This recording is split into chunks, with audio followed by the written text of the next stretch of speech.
Assalamualaikum warahmatullahi wabarakatuh. Kita akan melakukan praktikum mikrobiologi untuk di blok alimentari dengan materi tentang pemeriksaan virus hepatitis. Praktikum ini sebelumnya akan saya sampaikan dulu tentang dasar teori dari praktikum ini. Kita harus kembali ke memahami ya apa itu virus hepatitis. Bahwa virus hepatitis ini adalah golongan virus dalam yang mengandung asam nukleat DNA, kemudian dia ukurannya sangat kecil ya, ada beberapa partikel dengan ukuran 42, 22 dan seterusnya. Kemudian dia mengandung kapsid ya, dan tidak mengandung dibungkus oleh protein ya sebagai protein kapsidnya. Ya, berikutnya, jadi kalau kita lihat struktur dari hepatitis B virus ini ada bagian-bagian yang kita kenal sebagai surface antigen. Ya, bagian yang kuning itu kemudian ada core antigen, antigen inti, dan ada bagian enzim ya, DNA polymerase dan antigen dari envelope ya, envelope. Masing-masing dari antigen ini perlu kita pahami karena itu yang akan dimanfaatkan ya sebagai marker untuk mengetahui kondisi klinis masing-masing pasien. Berikutnya, ya kita lihat lagi beberapa partikel dari virus dilihat dari mikroskop elektron ya, di gambaran mikrograf elektron, di mana partikel virus hepatitis B ini sangat bervariasi. Ya, terus ini kita lihat secara skema bagian-bagiannya. Ya, ada sirkuler DNA, asam nukleat dari virus, ada enzim polimerasenya, kemudian ada surface antigen dan kapsid ya, core antigen dan kapsidnya. Nah, kalau kita mau melakukan pemeriksaan hepatitis harus kita pahami dulu perjalanan perjalanan serologis ya dari seseorang yang diinfeksi oleh virus hepatitis B. Ya, pada gambar ini kita bisa lihat bahwa kalau seseorang kena hepatitis B secara akut, maka pada saat awal akan kita bisa deteksi viral DNA-nya ya. Itu kita lihat di gambar yang pink itu. HBV DNA, itu adalah partikel DNA virusnya, kita bisa deteksi pada saat seseorang itu terinfeksi itu ya. Di bagian bawah itu HBV infection pada ukuran minggu ini ya, kurun waktu minggu, kita lihat HBV DNA bisa kita deteksi sampai minggu ke 24 ini. Nah, gambaran kuning itu menunjukkan bahwa seseorang itu menunjukkan gejalanya. Jadi gejala hepatitis muncul setelah adanya inokulasi dari partikel virus, baik itu HBV DNA, kemudian kita lihat juga HBe antigen itu adalah hepatitis B envelope antigen, kemudian kalau HBsAg itu adalah hepatitis B surface antigen. Mungkin nanti gambaran secara jelas ini bisa kita lihat dari kuliah ya, di kuliah nanti sudah dijelaskan bagaimana masing-masing peran dari antigen tersebut. Nah, kemudian selain antigen kita bisa juga deteksi terhadap antibodinya. Ya, antibodi muncul atau terbentuk ya, tersintesis berdasarkan antigen yang menstimulasi. Jadi di sini ada anti HBC, berarti dia antibodi terhadap antigen core ya, antigen inti. Kemudian anti HBe adalah antibodi terhadap antigen envelope ya, E, yang menunjukkan efektivitas. Kemudian anti HBs itu berarti antibodi terhadap antigen yang surface ya. Sementara kalau perjalanan untuk yang kronis itu kita bisa lihat berbeda ya. Kalau kronis itu gejala muncul selama kurun waktu, kemudian kita bisa deteksi partikel HBV DNA-nya, demikian juga antigen envelope maupun surface kita temukan sepanjang waktu ya. Jadi karena dia memang kronis ya. Kalau yang akut tadi ada fase di mana dia akan kadarnya menurun diikuti dengan munculnya antibodi. Terus ya, jadi ini yang perlu kita pahami, bagian-bagian yang harus kita pahami adalah HBsAg tadi, surface antigennya, anti HBs-nya, antibodi terhadap surface, dan HBeAg-nya. Ini berkaitan dengan infeksius ya, jadi kemungkinan mudah menular ya pada kondisi di mana seseorang HBeAg itu positif, berarti dia dalam kondisi yang sangat infeksius. Ya, terus kemudian ini terhadap antinya ada ya HBV DNA tadi menunjukkan replikasi virus, kemudian HBV DNA ini bisa juga merupakan adanya indikator kadar viremia. Jadi memang adanya virus dalam darah itu ya, ditemukan yang paling jelas adalah deteksi HBV DNA. Ya, terus, nah ini tabel ini sangat bermanfaat untuk menentukan status dari pasien ya. Pasien kalau kita lihat sebaiknya ya untuk mendiagnosis hepatitis kita harus lakukan pemeriksaan terhadap 5 parameter, HbS-Ag, anti-HbS, kemudian anti-HbC, HbE-Ag dan anti-HbE. Karena masing-masing nanti kadar hasil positif atau negatif 5 parameter itu akan menentukan, ini ada artinya ya, ada meaningnya, apakah dia akut hepatitis, apakah kronis, apakah dia sudah sembuh ya, atau dia sudah mendapatkan vaksinasi. Nah, yang menarik di sini adalah kalau kita melihat bahwa pemeriksaan HbS-Ag-nya itu negatif, ini yang di baris 1, 2, 3, 4, 5 ya, baris kelima itu kita lihat HbS-Ag itu negatif, anti-HbS-nya negatif, itu seolah-olah dia negatif ya pemeriksaannya atau tidak menunjukkan hasil orang yang terinfeksi hepatitis karena semua kedua parameter itu negatif, tapi sebenarnya dia secara klinis dia infeksi. Untuk membedakan maka kita harus lakukan melihat hasil dari anti-HbC ya, anti-HbC di sini ada IgM dan IgG, itu akan menentukan bahwa orang itu akut hepatitis ataukah hepatitis yang lama ya atau karier ya. Jadi kalau negatif itu bukan berarti itu positif orangnya sehat, tapi kalau dilihat anti-HbC-nya positif berarti dia adalah orang dengan akut pada fase window atau window period ini ya. Kita lihat window periodnya sering kita menjadi misdiagnosis ya. Ya. Selanjutnya mungkin kalau untuk yang orang yang sehat dan dia dapat vaksin itu justru anti-HbS-nya harus positif karena itu menunjukkan bahwa pada saat dia divaksin tubuhnya sudah memproduksi atau mensintesis adanya antibodi terhadap surface antigen. Ya, dia harus ada yang positif malah. Terus ya, dalam praktikum kali ini kita akan melakukan pemeriksaan terhadap virus hepatitis ya dalam ini karena pemeriksaan yang paling mudah ya dan sering digunakan di klinis di pelayanan adalah dengan menggunakan rapid test ya. Ini yang kita sebut sebagai pemeriksaan dengan right sign. Jadi sebenarnya kit-kit pabrikan seperti ini sangat banyak ya, mereknya tergantung dari pabrik yang membuat. Tapi pada prinsipnya adalah kita ingin melakukan pemeriksaan atau deteksi serum pasien yang kita curigai tadi ya, sebagai apakah dia menunjukkan infeksi hepatitis ataukah tidak, yaitu dengan melihat ini ya dalam serum pasien, ini kita ambil dari darah, dalam serum ini apakah ada antigen ya, jadi antigen.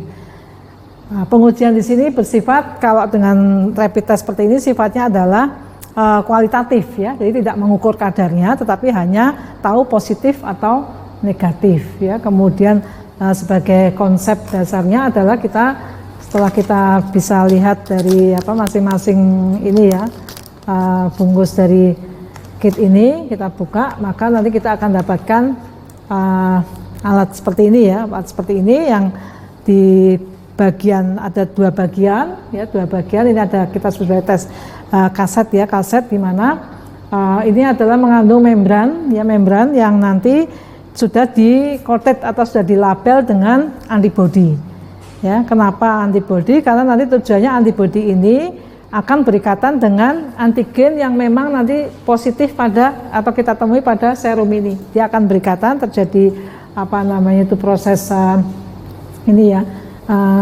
difusi secara kromatografi ini ya, melalui membran kromatografi di kit ini. Kemudian nanti setelah bereaksi maka akan terbentuk suatu garis ya, karena menunjukkan adanya ikatan antara antigen pada serum pasien tadi dengan membran yang sudah di sini pada tes lainnya itu pada yang T itu mengandung antibodi ya. Ini hasil positif nanti akan terjadi petunjuk garis yang berwarna merah ya. Ini prinsip dasarnya ya. Jadi deteksi secara kualitatif positif atau negatif, kemudian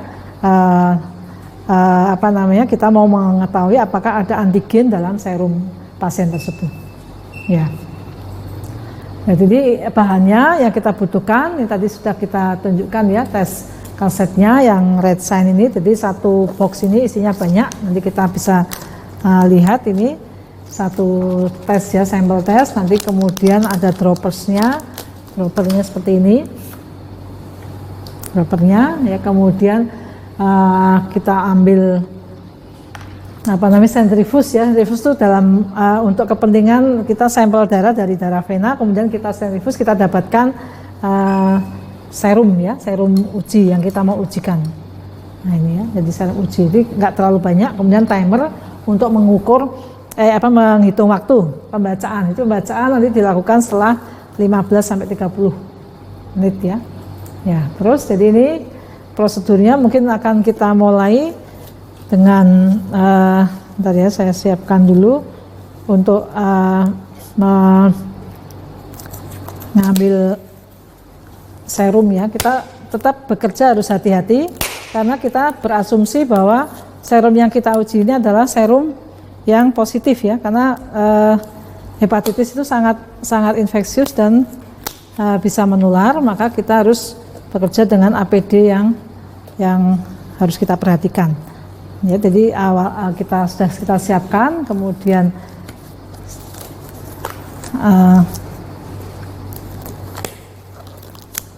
jadi satu alat ini kita pakai untuk satu sampel ya, satu sampel serum. Ini kita lihat, cek ED-nya ya. Dan setelah kita buka, kita cek, jadi dalam satu bungkus sudah ada kasetnya ya, bagian-bagian kaset ada bagian yang C, T, dan S. S itu tempat penetesan sampelnya, T itu tempat nanti menunjukkan hasil positif pada T ujinya, C itu sebagai kontrol ya. Kemudian kita dalam ini sudah ada droppersnya ini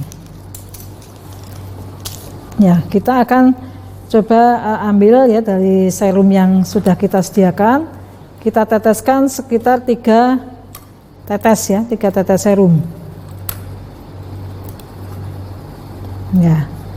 Ini kita teteskan 3 tetes serum ke dalam bagian kaset yang ini tertulis S ini ya. Nah, kita teteskan 3 tetes. 3 tetes itu ekuivalen dengan 120 mikroliter ya. Ya, kemudian setelah selesai, ini infeksius, kita harus buang di tempat yang sampah infeksius ya, atau kita masukkan ke ini juga, dia harus hati-hati jangan sampai dibuang sembarang. Kita tunggu pembacaan dari ini selama 15 sampai 30 menit ya. Jadi tidak boleh lebih dari 30 menit. Ya. Kemudian setelah kita tunggu 30 menit, kita bisa lihat interpretasi hasil. Kalau memang dalam serum ini ya, tadi serum yang kita teteskan itu mengandung antigen dari HBsAg, maka akan menunjukkan hasil T yang ada garis ya, ada garis pada T dan C kontrol. Mungkin bisa kita lihat di sini ya. Jadi kalau positif nanti akan ada garis pada yang T maupun yang C kontrol. Ya. Kemudian ada, kalau kita lihat di sini gambar ada 2 macam, yang sebelah kiri lebih tebal garisnya, yang sebelah kanan agak tipis, itu tergantung dari kadar dari antigennya. Jadi tadi kan secara kualitatif, jadi kita nggak ngukur berapa ininya ya. Nah, kemudian kalau negatif hanya ada satu garis pada C-nya, pada kontrolnya. Kalau ternyata pada C itu tidak ada garis, itu menunjukkan hasil yang invalid ya. Ini mungkin terkait dengan jumlah serum yang diteteskan. Nah, jadi harusnya kalau itu valid, apakah negatif positif, C harus ada garisnya. Nah, nanti positif jika T-nya positif ada garis, kalau yang negatif di T-nya nggak ada garis hasilnya. Ya, berikutnya ini interpretasi hasil. Jadi nanti sudah saya sampaikan tadi ya, positif jika ada hasil garis pada C dan T. Kalau hanya pada C saja berarti dia negatif. Kalau tidak di C tidak ada garis, maka meskipun di T-nya ada garis, itu tetap dianggap sebagai invalid karena C itu sebagai kontrol ya, untuk mengetahui jumlah serum yang diteteskan sudah tepat. Terus, baiklah, nanti praktikum ini sangat mudah ya, sangat mudah. Maka nanti untuk tugas nanti kalian harus melakukan ini ya, kita punya skenario ya, saat trigger pertama ini seorang laki-laki 29 tahun berkunjung ke dokter penyakit dalam dengan keluhan demam ya, dan lemah sejak 2 bulan ini, jadi cukup lama keluhannya. Kemudian keluhan yang lain, mual, muntah, nafsu makannya menurun, kemudian urinnya tampak gelap. Nah, pemeriksaan fisik ternyata menunjukkan hasil suhu ini ya 38,6, nadinya 112, kemudian pada pemeriksaan fisik ditemukan hiperteraba 1 cm di bawah arcus costae dextra. Nah, pemeriksaan penunjang ternyata fungsi liver itu ya, fungsi liver, SGPT, SGOT-nya 500, lalu dilakukan serologi. Ya. Terus, nah ini silakan nanti didiskusikan skenario tersebut, apa kira-kira kuman penyebabnya, kemudian ciri-ciri karakteristik dari kuman penyebab, ya, kemudian bagaimana manifestasi klinisnya, patogenesisnya, sampai untuk mendiagnosis, terutama dalam hal ini adalah diagnosis laboratorium ya, sebagai diagnosis penunjangnya. Nah, trigger kedua, setelah dilakukan pemeriksaan lab ya, ternyata di situ dapatkan uji serologisnya terhadap hepatitis B virus ini, HBsAg-nya negatif ya. Anti HBs-nya juga negatif, tetapi anti HBc Ag-nya IgM itu positif. Nah, ini maknanya apa? Ya, makna hasil pemeriksaan tersebut itu apa? Ya, dan nanti silakan lakukan pemeriksaan serologi ini nanti karena nanti apa namanya? Ini tadi sudah kami ini kan ya, tunjukkan. Kemudian tadi hasil didiskusi, silakan dibuat laporannya, ya, buat laporan hasil diskusi tersebut, kemudian laporan dibuat dalam tulisan tangan ya, tulisan tangan, kemudian hasil tulisan tangan tadi, laporan di scan, dibentuk dalam di scan, kemudian dalam bentuk PDF, kemudian diupload lewat ELS. Paling lambat adalah 2 hari setelah penayangan atau penyampaian praktikum ini. Ya, saya kira itu yang bisa saya sampaikan. Semoga bermanfaat. Kita akhiri. Wassalamualaikum warahmatullahi wabarakatuh.